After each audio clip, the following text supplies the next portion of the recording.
Founders, building in the Middle East.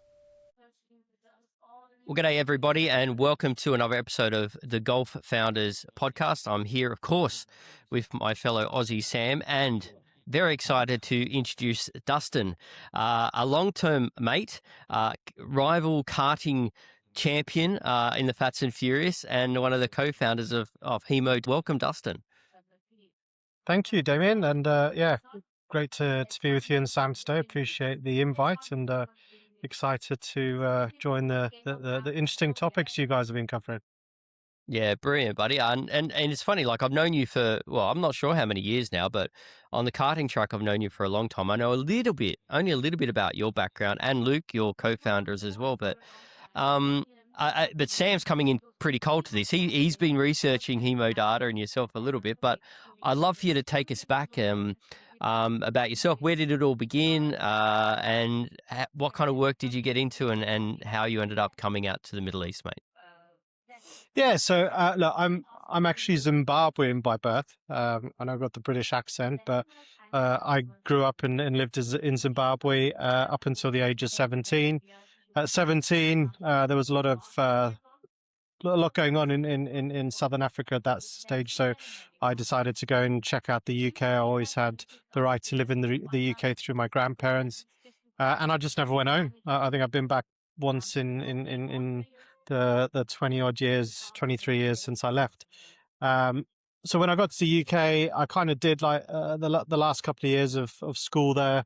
And then I just wanted to work. I wanted to get out there. So I kind of chose the direction of sales. I'd say I probably wasn't the most academic at school. I was more interested in the sporting side. So I was always first team rugby, first team water polo, played squash, tennis. Like I just loved being outdoors, playing sports, probably similar to the Aussie way of life. So when I got into the workspace, I kind of saw sales as a natural way for me to still be out and about the whole time. So I started my career basically in sales. I was selling asset finance to start, and then very quickly realized that the guys who were making money in sales were in software sales. So I was like, right, that's what I want to do. Landed my first SaaS software gig about 20 years ago. And that's where I've been ever since. So my career started off like so I was first sales guy on the ground for a pre-IPO Silicon Valley SaaS company that wanted to take their product from the US to the European market. I ended up working for them for about 6 years. Started as the first guy on the ground. Ended up managing the team. That same company then wanted to take the product to Asia. So they moved me to Singapore. I was in Singapore for 5 years. Grew the team there, and then was part of the first. My first exit experience was when that company IPO'd. So by that stage, I had kind of built up a nice team. I had shares in the business, and at that stage, I was like, right, okay, I want to go try something new. But by this stage of my career, I realized that I was quite good at the going into new markets and new regions. So my next gig, I deliberately looked for a company that wanted to take their product outside of their home country into new regions. And funny enough, I ended up joining a Kiwi company. So an education technology platform called Education Perfect. They were 10 years old, very well established in the Australia, New Zealand market. So they had probably 80-odd% of Australian schools using the platform, 90-odd% of New Zealand schools, but only like a handful of schools outside of Australia and New Zealand that were using the platform. So I headed up the international arm of the business, grew the team from just me to about 20-odd people dotted around the world. So had an office in Singapore, office in Dubai, and then people all over from Colorado to Canada to Scotland to Belgium to Hong Kong, Spain, like a whole bunch of people all around the place. And then we were bought by private equity, so that was kind of like another nice transition. The business grew from like nothing to about 4.5 billion in the few years that I was there, from the international side of the business. That's excluding the ANZ revenue. And that was my second opportunity to kind of exit a business, and then at that stage, that's when I was like, right, what do I actually want to do? My daughter was only a couple of years old by that stage, and I was like, I don't want to spend the rest of my life in hotels and on airplanes and not being a dad. I love being a dad. It's my whole purpose in life now is just being a dad. So that's when I met Luke. That was around the time I first met you, Damo, as well, when we were karting, and then there just seemed to be a really good fit with Luke. So that's when we set up the company. Wow. Such a cool backstory. So, like, why Hemodata? Like, how did you fall into Hemodata? What was the backstory or the origin story of Hemodata then? Yeah, well, it was kind of. I always had this itch to scratch where my granddad was a very successful businessman. He ran a textiles business in Zimbabwe and dominated the market. And he was kind of my hero, right? Always looked at my granddad. I was like, oh, if I can be half as good as him, then that would be a successful outcome. So I was kind of toying with the idea of starting my own consultancy around helping tech startups build sales and marketing functions. So that was my original idea. Was I know how to build sales, marketing, and customer success functions. Let me go and help new founders who want to take their product to market build those functions of a business. Around the same time as when I met Luke. Luke and I were karting with Damo and the rest of the lads. And one day it was like, after karting, was like, hey, what do you do? What do you do? And at that stage, Luke was also thinking about starting his own business. In fact, he had already started a business called Hemo Plus, which I can touch on a little bit later. But Luke's a techie, right? Luke's a tech guy. He's arguably the smartest guy I know. Very, very technical. And he was playing with this idea of this med tech platform, but didn't really know how to take the product to market. So we were having a conversation. I was like, well, hey, I'm thinking about starting my consultancy, which is to help people like you. So we went for a coffee, and then after the coffee, we met at Ranches, went to his house to pick up the keys. He was like, hey, do you want to come see the office? I was like, yeah, let's go. He was like, let's go pick up the keys first. And a funny story, it sounds a bit out there, but my granddad actually bred Chow dogs.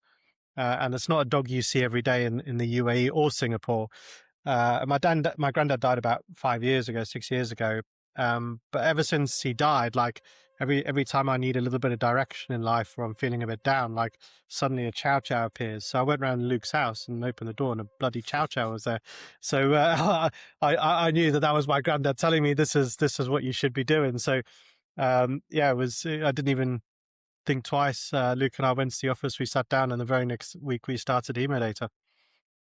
They are getting more popular, these dogs. You are seeing these dogs more around town, actually, around the Springs where I live. It's I'm very proud that that all started from our little karting society as well, and something I didn't tell you, Sam. Dustyn, over a period of a few months, really, it happened quite quickly, was both like a prestigious karting champion with our little karting group, and was I'm not sure what weight group it was, but a amateur boxing champion within a couple of. They kind of self-reinforced because I believe you lost a bunch of weight, which helps you in your karting and helped you in that fight as well.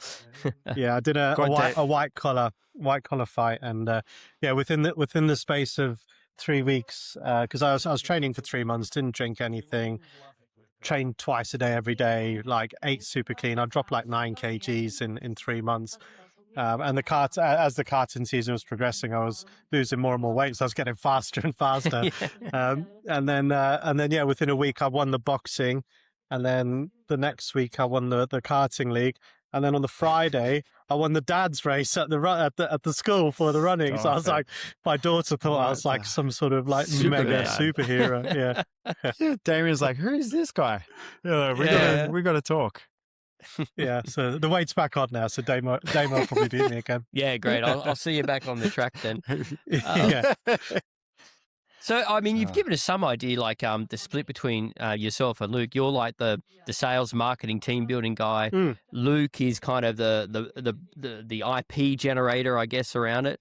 How would you describe Hemodata to someone like with no data background? What are you guys trying to build here? Yeah, so look, the opportunity we saw in the market, and maybe I should rewind and tell you a little bit about the other business first. So the first business that we had was Hemo Plus. So that was Luke's original idea. He had set up the license. At the same time as me thinking about starting my consultancy, I was also trying to interview, and one of the technology companies I wanted to work for is a company called Mixpanel, which is user behavior analytics tool. So it plugs into your app and website, and it gives you journeys and tells you exactly what your users are doing in your product. So I'd interviewed with Mixpanel. I knew the MD quite well for the EMEA region. She was in Dubai, and I said to her, "Hey, I'd love to work for Mixpanel." And she was like, "Well, we don't have any jobs now." And then we were having breakfast, and I brought up the idea of what I was thinking of doing. She was like, "Well, look, I don't have any jobs, but if you're thinking about starting your own company, I'll happily give you exclusive reselling rights of Mixpanel for the Middle East." So I was like, and this again happened almost the same time as Luke and I meeting for that coffee. So I was already talking to Luke about helping him with Hemo Plus. I went back to the office the next day and I said, "Look, got this other opportunity. Why don't we try to do both, right? We try and resell Mixpanel and we'll try and launch Hemo Plus at the same time. And if both work, great. If one of them works, also great." So we ended up starting Hemodata alongside Hemo Plus because we had this opportunity to resell Mixpanel. That very quickly evolved into what Luke had to do with Hemo Plus was he had to be what's called HEPA certified, which is a data management certification for the medical space. So he had to go through that certification. Then I was like, actually, there's a massive opportunity and lack of expertise when it comes to data management best practices for the region. Luke is still today one of the only HEPA certified consultants in the region. And so that kind of then we thought, well, rather than just selling Mix, maybe we can offer some consulting around data management alongside that. So to answer your question, what do we do as Hemodata? We call ourselves a data and AI consulting firm. And really what we're trying to do is help organizations get value from data. So whether that's through the strategy, governance, compliance side of putting the right people, processes, frameworks, policies, procedures, all of that in place.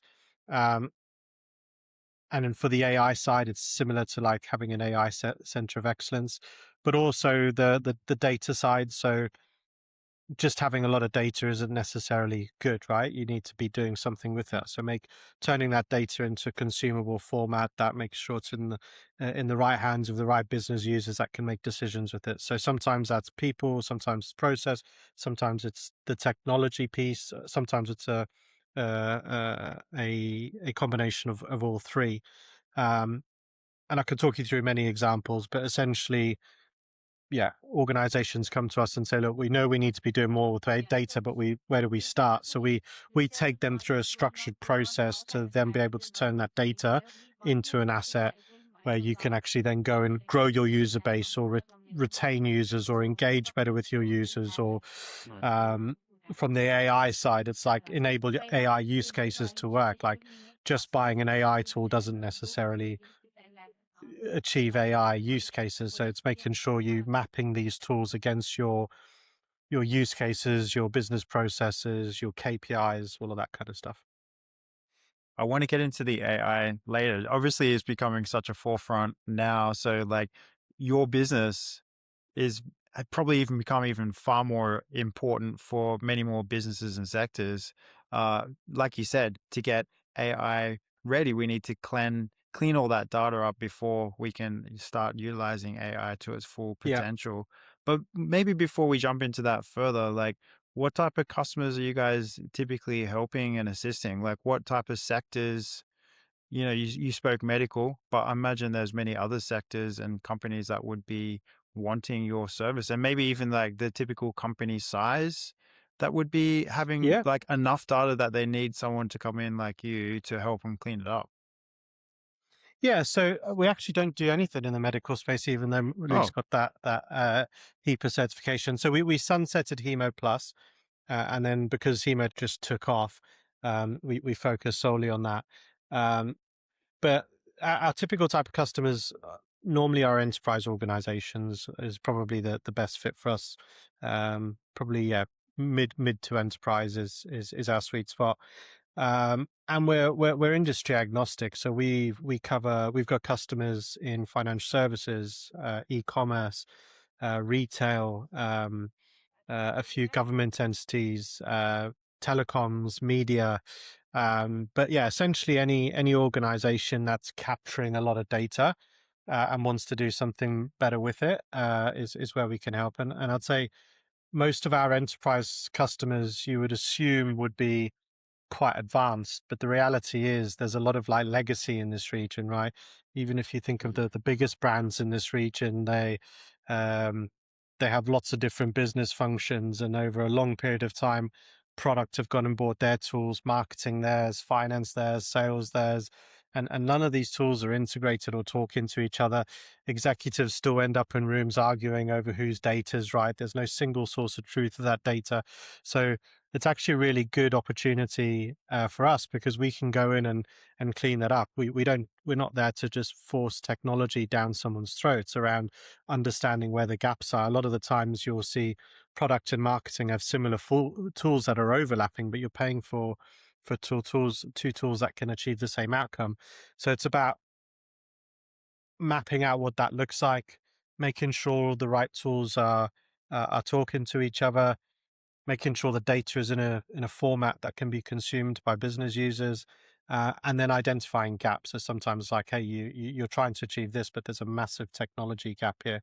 And sometimes it's just the people, right? A really cool example was a hotel hospitality company we were working with, and they wanted to do a new loyalty program, and they thought they had 2 million members. But we went through a data audit with them and turned out they didn't have 2 million. It was only 200 members that they were contactable, 80% of which were internal employees. And what they hadn't considered is around everyone's kind of value or input along the data chain, right? So what was happening was check-in clerks who were targeted with getting new sign-ups for loyalty members had a piece of paper at the check-in desk, and you'd come into the hotel and go, oh, do you want to be a new member? Okay, yeah, I'll just write your name down, and that would pile up over the week, and at the end of the week they'd put it into an Excel format, and at some point that would be sent up to head office, and at some point head office would upload it into the database, and no deduplication, no human error checks or anything like that. And the significance of that was they thought they had 2 million, but they only had 200.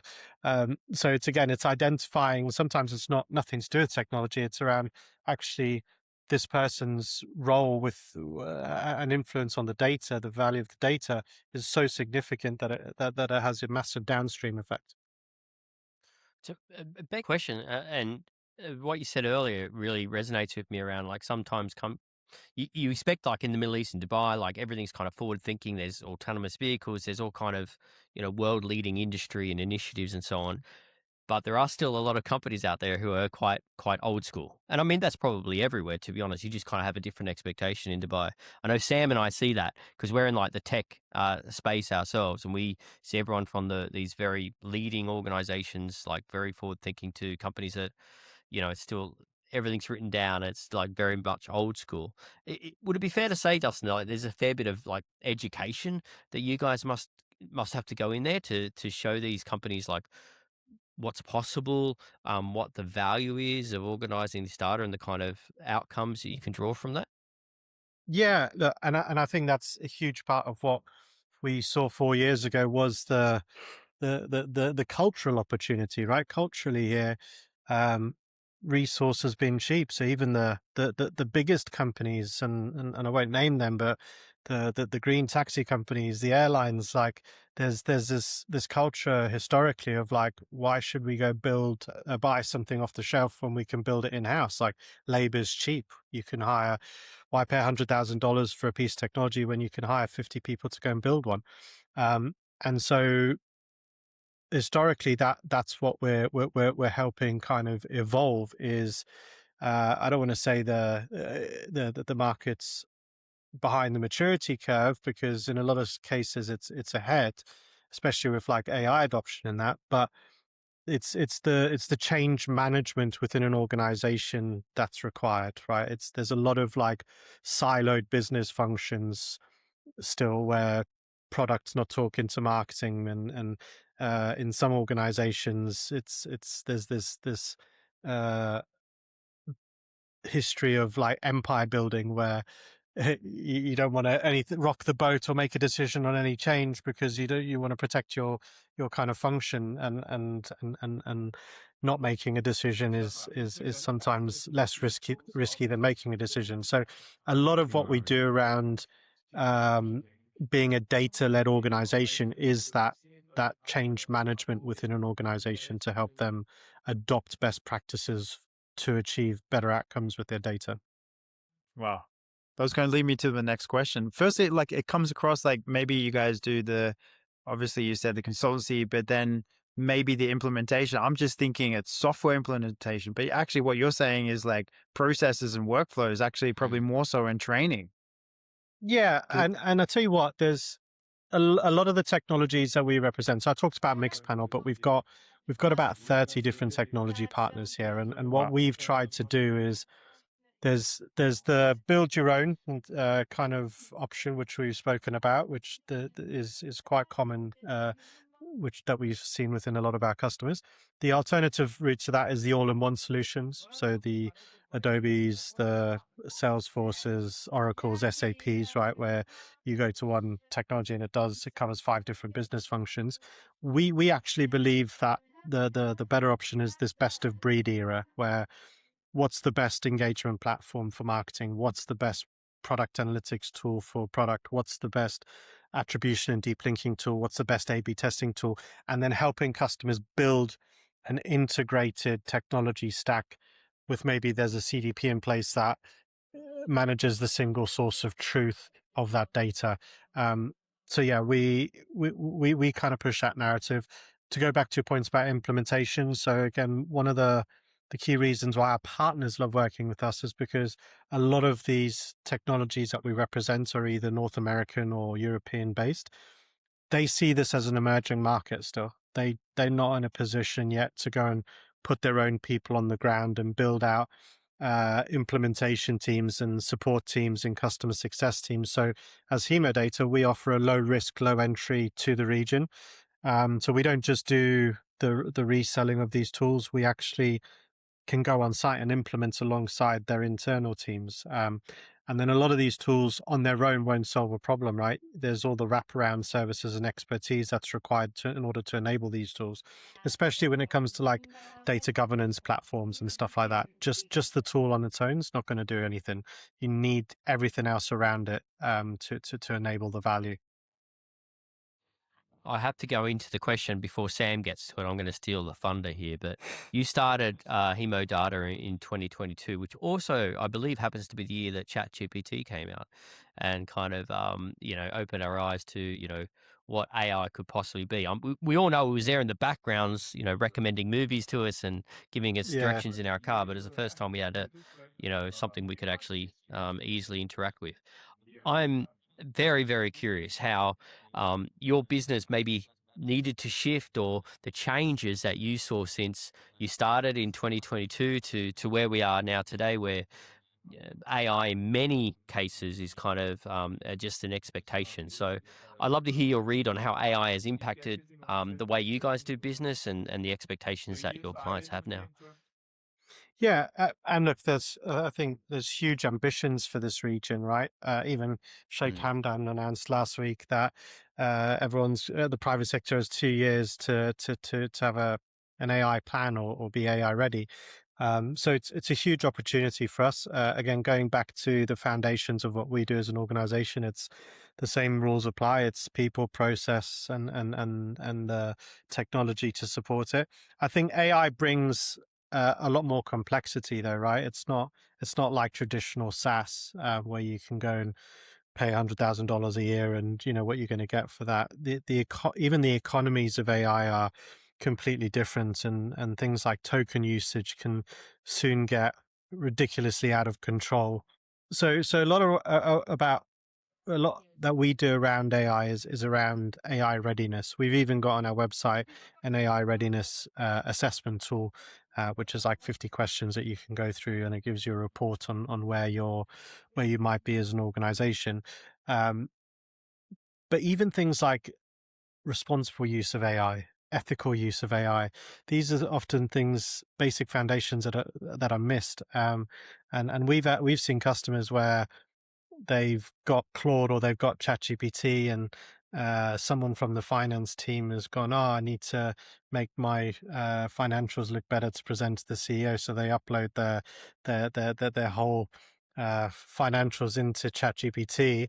And then they haven't told ChatGPT not to learn from that data. And next thing you know, that's accessible from all your competitors. So you have to be incredibly careful with the setup of AI.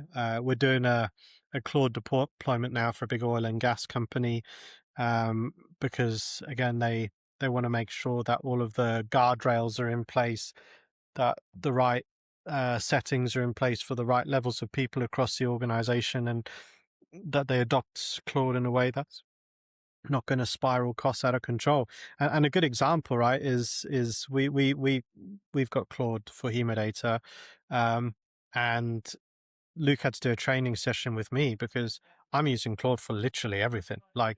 And then Luke, as the admin for Claude, he gets the reports on everyone's token usage, and I'm like triple everyone else in the team, and that's even more than the data scientists and all that we got in place. So, it's got to be set up in a way, and again, a lot of change management and education required around the way you use AI to be successful, because I think it's MIT did the study. It's like 97% of AI projects fail, or at least fail to deliver any ROI. So there's again the foundations, the data, the people, the process, the technology is what we stick to with that as well. Just following on from what Damian was highlighted there, you guys started when ChatGPT really came to market in 2022. So maybe a little bit difficult to compound the growth of your company, because of ChatGPT and the everyone embracing AI. Are you seeing like more inquiries from? I just imagine that you guys could be seriously riding an AI wave here, because big enterprise companies just need that data cleansing firstly to get before they can adopt all the AI tools. Are you seeing more and more inquiries, and probably that could just slowly but surely escalate, I think, in the months and years to come? Yeah, so I think it's similar to how we've seen it go with data governance, right? Is almost every single one of our customers now has gone and hired a head of AI. But to adopt AI across an organization, it's not a single role, right? There's a lot of the foundations that need to be in place to enable AI at scale. So just hiring a head of AI isn't necessarily the right strategy. So we offer, from our consulting side, a blended workforce where there might be a couple of data scientists, a couple of engineers, a compliance officer, a data governance expert, and that kind of enables that framework to be then rolled out at scale across an organization. And it's different, right? Depending on what type of organization you are, you're either trying to build AI as a product, or you're trying to build AI within your organization to drive efficiencies. There's actually a really interesting use case that you guys should look up. It's the BMW one. So they tried to build AI into their business processes, and for 2 years failed. But now we're actually seeing significant value from their AI deployment. But it was a journey. It wasn't just an overnight plug in a tool and it solves a problem. It took 2 years of failing before they actually got something that is adding a ton of value. We mentioned some of the challenges you've seen there, Dustyn, on the AI adoption. I'm curious, stepping back to the data side, what are the most common mistakes And you've given one example from the hospitality industry. But what are the most common data mistakes that you see companies and enterprises here in the GCC making? Yeah, I think one of the most common things we see is like we often get asked how much data should we capture, and most people here try and capture everything, and that's just the wrong way to do it. The right answer to that is just enough data to get you to your use case or your KPI. So a lot of organizations here will go and put a data warehouse in place, or if it's product and marketing functions, a customer data platform, and they're just capturing everything. Um, we kind of reverse that. So we always start with like, what is the use case, or what is your North Star as an organization? What are your business objectives, your KPIs as a team? And let's understand that first, and then go to a technology and map that technology against your use case, because there's so many technologies out there, and most of these tools are like consumption based, right? The charging model is based on consumption. So if you're capturing everything, you're going to be paying for that, right? Whereas if you have a proper deployment or implementation done, and let's use like a user behavior analytics tool, for example, having a tracking plan in place that is only capturing the events that is going to kind of link to your use case, and then having the right use of properties and naming conventions, then you go into that platform and you ask it a question, it's going to give you the direct answer to that use case. Whereas if you're just tracking everything, right? We had one customer that had 50 names for login, and it's because several developers are doing login.error, login underscore error, error dash login, and it was 50 of those, right? But it's the same event, but you're paying 50 times what you should be for that single event, which should be one, and then the correct use of properties underneath it. So it's around the important pieces around the right hygiene around how you manage your data can be critical to enable a use case or business objective. The other thing we often see is just these silos within business functions. Everyone seems to be empire building here and very protective over their team of 100 people, and it's like, in order to enable a data-led organization, you have to have data stewards across the organization. Everyone needs to understand their role in that data. There has to be that education across different business functions, and then everyone kind of agreeing on those top KPIs, use cases, business objectives, for then everything downstream to lead to that. And we see a lot of that where it's just massive siloed business functions. No one's talking to each other. So yeah, I'd say those Like are probably the two.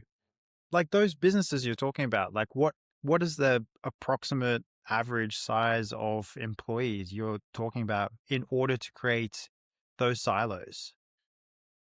So I'm talking about the biggest companies. Yeah. Yeah, So like tens of thousands of people, basically, yeah, you would say. yeah, Yeah. exactly. Well, Yeah. Yeah. um, now very quickly, this is so cool. I just read you guys are moving into Saudi, November Yeah. 2025. You made the announcement, and you're doing this through Astrolabs as well. Yeah. So why now, and why that route through Astrolabs? So Astrolabs basically, I think, have a really well established way of taking organizations into KSA. Mm, I'm not a big fan of doing everything cheap. Like, we could have probably gone and found someone to do it cheap for us, but I think cheap often comes with a lot of frustrations as well. So Astrolabs were recommended to us, and they've been really good. So they helped us form our entity there. So we've got a KSA license. We use their shared office space, so we've got an office there. Luke's got as a karma. We're just hiring our first few people there.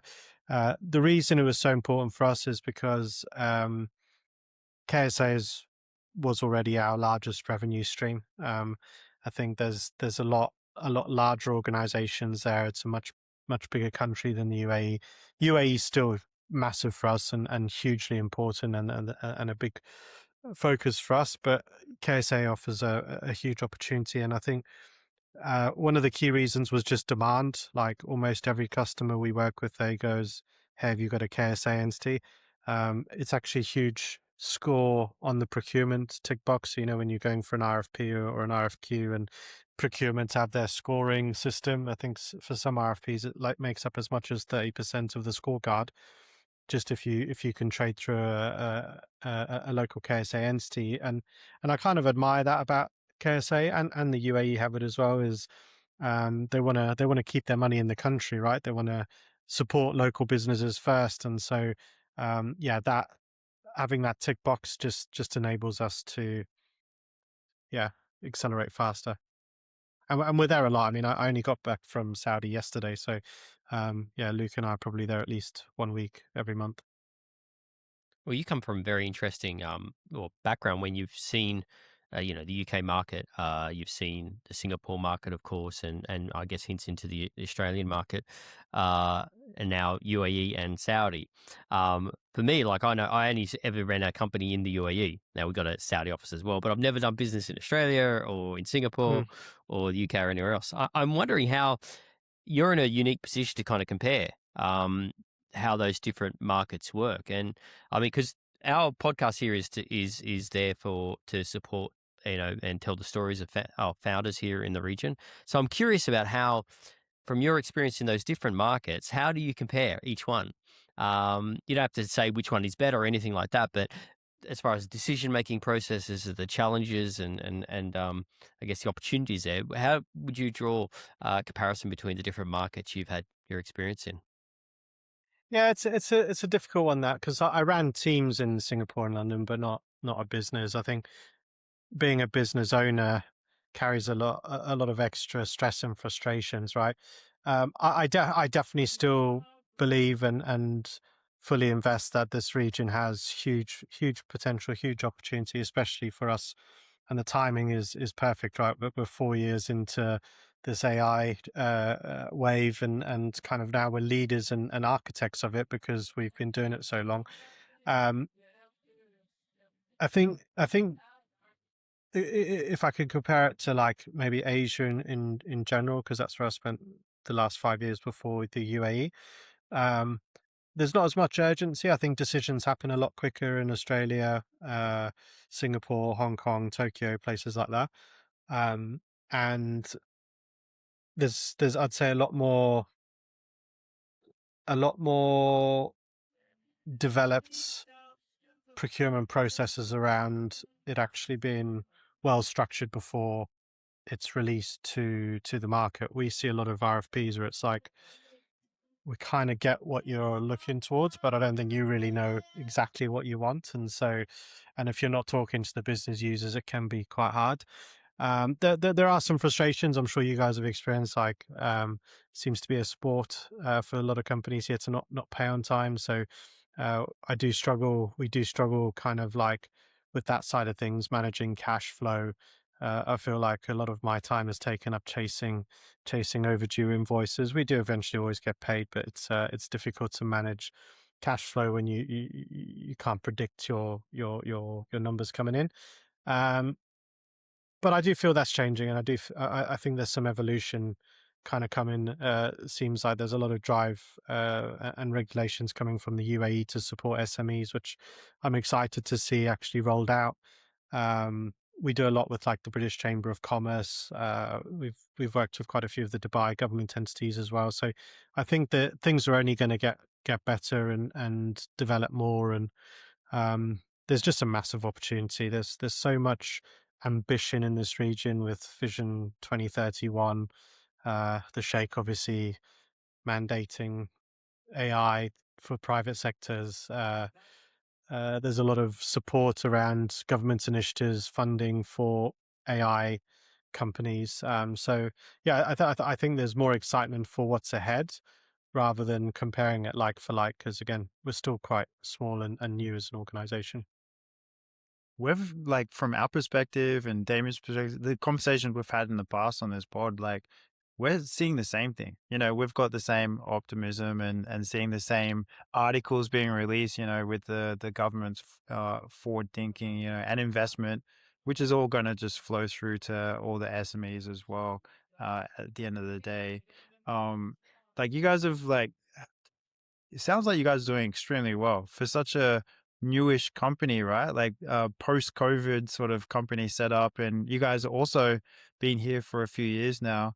What from your experience of being expat in the Middle East and also starting a business, your business in the Middle East, what would you be recommending to other founders who's thinking about coming over here, start a life in UAE or the Middle East and starting up their business?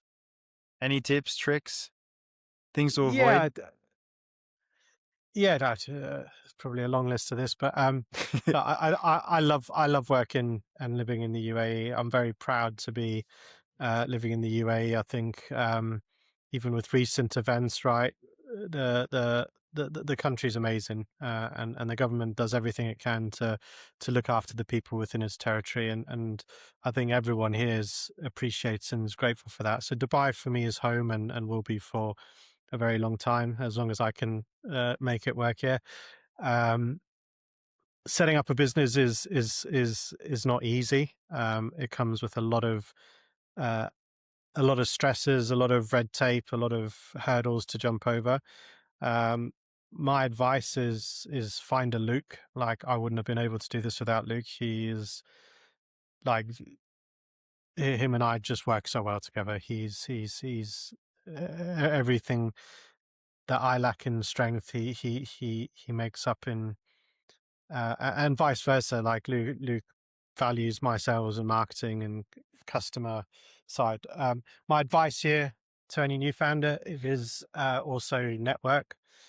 We've built our business based on our network, and there are so many opportunities to network. Like, we love being a part of the British Chamber of Commerce. We've been part of them for 4 years. We speak at events. We've been on their podcasts. We go to almost all of their networking events. They do golf days, Christmas balls. Like, it's just an awesome community. I've done a lot of business off the golf course, playing in golf societies. Karting's been a really, really good networking. There's all sorts, like there's paddle, there's football, there's rugbies, there's so many opportunities to network, and just by surrounding yourself, because it's quite a close-knit community, it doesn't take long before you say, oh, this is what I do, and someone goes, oh, well, you should definitely speak to my friend over there because they might be a good and almost everything we do, right? We were, before we recorded the call, we were talking about the sign in the background. That's off the British Chamber of Commerce. I met someone there, and there's a guy called Richard who owns a company called Core Print, and they do all of our swag, from our t-shirts to our signs to our cups to like everything. And we've remained loyal to Richard for 4 years because he does a good job, and it's all of the network, and that's all for almost everything we do. Like, our filming is from a network, our business licenses and PRO agencies through my network. Like, every part of our business is run through the network. So I love Before that. I love Damian you saying that. It's because on one of our very first episodes, Sam and I were talking about the value, going back to what you mentioned about Luke, of having that co-founder, a very complementary co-founder. And Sam and I both had the exact same, similar kind of story where we met someone who complemented what we did. And I can't imagine, and I've never done it, so I can't compare, but being a solo founder, it's obviously possible, but yeah, it's much more, I feel, enjoyable and manageable going through it with somebody else. and we both, like you said, we both have a Luke, both at our companies as well, right? Like, it's so strange how many co-founder companies there are, right? Like, when you think about it, and I've actually had individual founders thinking and wondering and asking, how could I find a co-founder? And actually, it really happens by chance a lot of the time, doesn't it? Like, just by chance and just by luck and just right time at the right place, and both having the same vision as well, which is extremely important for that company to have longevity. And a Chow, although the Chow still to this day hates me, which the critical but the other thing I find is really, really important and has been critical to our success is, like, having an obsession with customer experience, which I think most founders will have, right? But then building a culture within your team that has that same obsession. And for us, it's been absolutely critical to be super fussy during our hiring process to find the team members, not just to put bums on seats, but who share our vision, who have that same passion and energy to go out and deliver excellence. And like our team is just phenomenal. Like really, really, really have supported how quickly we've been able to accelerate just through hiring the right people. Would- Speaking of vision there, like would love to ask Hemodata, where do you see it in 3 years? Like, what's your goal? What does success look like? What is the vision? Like, where are you guys and how are you impacting organizations in a few years' time? Yeah, well, look, I think Luke and I when we set out the company, we both had the same vision that we're not in this to be greedy and make as much money as possible in a very short period of time. Both Luke and I have experienced burnout in former lives, and we want to be dads and family members first, right? That always comes first, and that's kind of the culture we've built in across the team as well. Is like we should be working to live, not living to work, and that's quite important for us. So if it takes us 10 years to achieve what we could in 3 years, but everyone has a fun time along the way, then we're okay with that. But we do want to take the business to the next level, and but we want to do that in a way that is not at the expense of the team's health and well-being. So we've always got that at the forefront of our minds. Um, we are looking right now for investments, funny enough, and we've got some interesting conversations. For us, it's not just about raising money; it's about finding the right partner that shares our values and our vision, and is not just going to inject some cash into the business. It's about, are they right for introductions? Are they the right kind of like? Is there a good link between us and them? Whether that's a family office or private equity or venture capital, there's a few options on the table. But it's around finding the right partner that's going to help us take the business to the next level, not just a cash injection. Um, Ultimately, I always said from the age of like 25, like I'd love to be in a position where I can retire at 50 if I want to. That's 9 years away for me, so I'd like to kind of build myself up into a position where I have that option. So, but yeah, I think for us, if we manage to sell the business one day, that's great. If we get a big payout for that, even better. But at the same time, if we still running a business in 10, 15 years time, and it's a nice lifestyle business where everyone's earning well, everyone's happy, then that's also an acceptable outcome for us. Geez, really like these last few answers, especially. It's amazing. So it sounds like a incredible company to work for, and a beautiful vision ahead as well. Uh, like as a business owner, you guys are. Sounds like you guys are evolving and learning. And I think as business owners, we always have to continue to educate ourselves in order for the business to be evolve in the right direction. Like, have you come across any good books, podcasts, or like resources maybe in 2026 that you could recommend to everyone? Yeah, look, I always try and tie everything back to sports. And I take a lot of inspiration from sports, right? I think a lot of the data mindset of Hemodata comes from Luke and I are both obsessed with like Formula One and go-karting and the concept of marginal gains. So I'm a big fan of marginal gains, and I'm sure you guys have heard of Sir Dave Brailsford, who was the guy who kind of took the British cycling team from being pretty useless to unstoppable and unbeatable for several years, right? And his concept of marginal gains is like, okay, if the rider can lose 1% weight and we can make the bike 1% lighter and make the helmet 1% faster in a wind tunnel, and like 1%, 1%, 1%, 1%, eventually that ends up at 10%, and you're 10% better than anyone else in around you. So I'm always looking for marginal games. I also kind of take that theory into my learning because I'm a sales guy. Like sales guys are typically pretty lazy when it comes to reading too many books and that. So I try and do like daily learning. I'll spend 10-15 minutes every day, even if it's just reading through LinkedIn. I make sure I follow the right things. I've got my Google alerts set up and all that kind of stuff. But I also do read books. I think the one book that's had probably the biggest impact for me is when over the last probably 15 years was around how do I be more efficient? Because I like to be a present dad. I don't want to be working 15-hour days. As a business owner, you still end up working 15-hour days, but it's around how can you be more efficient? So a real good book that I liked is a book called The One Thing. And it's the concept of it is around, okay, you got 10 things to do in a day. What's the one thing that's going to have the biggest impact? Get that done first. So that's a really good book. I've actually got my whole team to read that book as well. They all love it. Because it's very easy for everyone to be busy fools, right? We can all make ourselves busy. But is that actually moving the needle? Are you getting that 1% kind of ahead today? And so, yeah, I really like that book. I think, you know what, I just reread Essentialism over the last few weeks. Okay. But I haven't read, I don't think I've read anyway, The One Thing. I thought you were going to say something like Peter Drucker's The Effective Executive, which I've got in the bookshelf over my shoulder, but I don't have The One Thing. I was going to try and impress you there, but I'm failing dismally. So I'll get that on my Kindle list.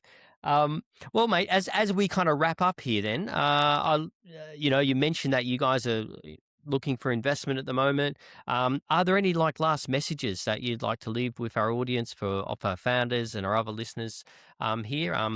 Any final thoughts, buddy?